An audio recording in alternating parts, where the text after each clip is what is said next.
Hey, Eric Sider here, and it's that time where the roosters are starting to act like roosters. So, fortunately, in this city, roosters are not allowed. Now, I have actually heard roosters somewhere in this neighborhood, so I could probably get away with at least keeping one of them, but I'd rather not have the scrutiny, so in the pot they go.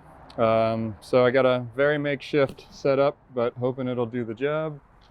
So here is my cone made from an old planting pot with a hole in the bottom, the bucket to catch the liquids.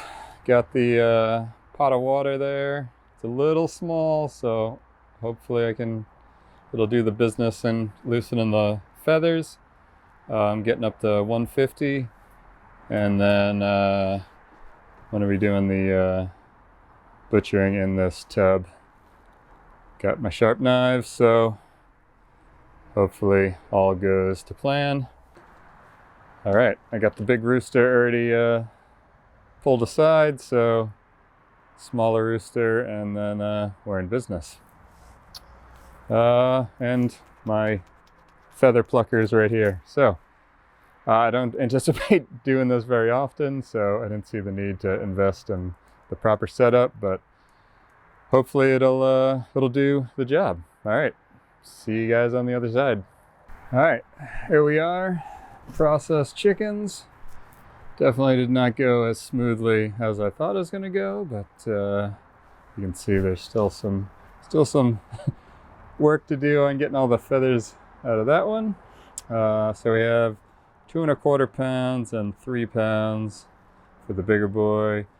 Got the feet for stock. Organs will go to dog food, and then we got a lot of lovely compost material there. All right, actually the plucking and degutting was probably the most annoying part. If you have not ever hand plucked chicken, I definitely recommend doing it at least once, because you will forever appreciate the automatic versions of that process. All right, there we go. Now we're down to 11 birds, and we'll keep rolling. Sweatshirts, t-shirts in the store now, and if you're in need of consultation or design, all the links for that will be below. All right, thanks so much for watching, and I will see you next time.